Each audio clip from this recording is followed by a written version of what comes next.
Good morning, everyone. Welcome to the Path to 1 Million.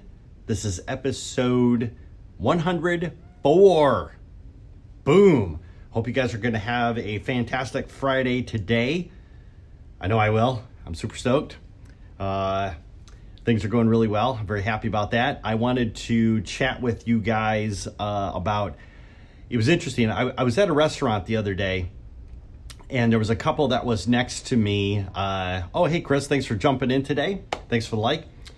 I was sitting at a restaurant the other day, and there was a couple that were sitting next to me, and the wife was doing something at the table that I had seen probably like 1,000 times before easily. It took me back in time. What it was is way back in the day, this guy and I were having lunch, and we would have lunch frequently. We had just read all these Robert Kiyosaki books. We were very interested in getting into real estate investing. He and I would get together and we would brainstorm and we would strategize and what do we need to know about corporations and all this other stuff, And he and I would get together and we would have these working lunches. No matter where we went, no matter what restaurant that we chose, whenever we would go there, he would, the waitress would come up to the table. And the waitress would say, what do you want? And I'm like, I'll have these steak fajitas, please. And then she would turn to him and she would say, okay, what do you want? He never knew what he wanted. Every single time we went to a restaurant, he never knew what he wanted. We could sit there for a half an hour staring at that menu, and he could not decide for the life of him what it is that he wanted. So then what he would do is he would start asking the waitress questions. Like he would sit there and say, well, I'm thinking about the chimichanga. Does that come with Spanish rice? And she would say, yes, it comes with Spanish rice. All of our main entrees do. And then he would say something like, do you make your Spanish rice with salsa or with tomato? And then she would sit there and kind of look at him and she'd be like, well, he makes it with tomato and a bunch of other spices. And then he would say, could he make me some Spanish rice without the tomato?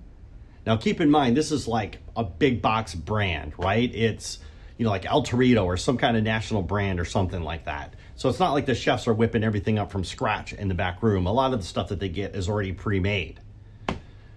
But the server would sit there and kind of look at him and, you could just see it in her mind. She's asking herself, man, is this guy for real?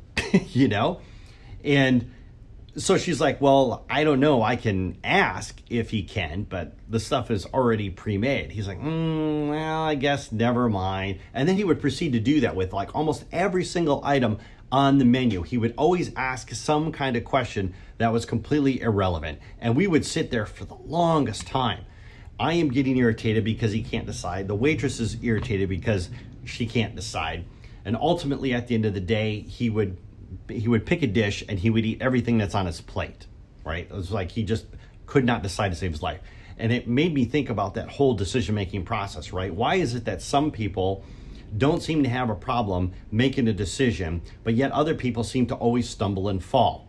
And I don't know, from my standpoint, I know that the times in my life where there has been a lot of angst, a lot of anxiety, where I have negatively impacted the people around me, it is because it's in those moments where I haven't made a decision. I'd say, I would like to do this, or I would like to do this, or, I would half-ass commit to do this or do something else. And there are people around me that are waiting for me to pull the trigger to actually do something, take some kind of an action or whatever it is. And for some reason or another, I would not do it. But once I decided to do something, then the ball got moving forward. Right? And then once I did that, and then people knew what to do and they knew where to go and all these other things, like for instance, the house that I'm working on right now. There was a moment of indecision because I wanted to work with this specific contractor. And this contractor was giving me nothing but problems every single step of the way. So every time that I would ask him to do something, he would promise me, it'll be done by the end of the day. The end of the day would come and it wouldn't be done. Or he would say, I'll call you, or I'm going to get this guy over there, or this guy is going to show up, or do whatever. And I would put my whole schedule on hold, and time after time again, this contractor was letting me down.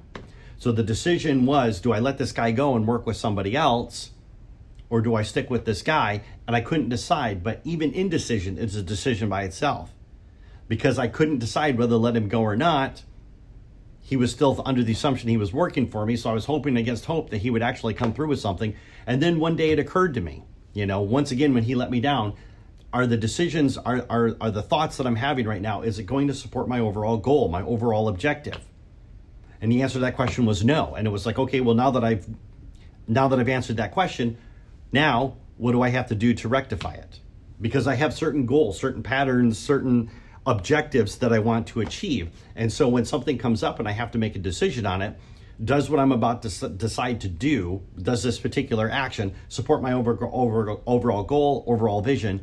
If it does support my overall goal or overall vision, are there any risks? Are there any downsides? And if they are, what are they? Okay, and then move forward. I sometimes get lost in the game of what if when I'm trying to make a decision. Well, what if I decide this, and then this happens, and then this happens, this happens? And the hardest thing I have to remind myself always is that I cannot predict the future. I just can't. So playing the what if scenario really doesn't help me out all that much. It's make a decision, and if a new problem pops up, then solve that. Because really, at the end of the day, if you've got new problems that are popping up in your life, that is a good thing. It took me forever to finally wrap my head around that notion.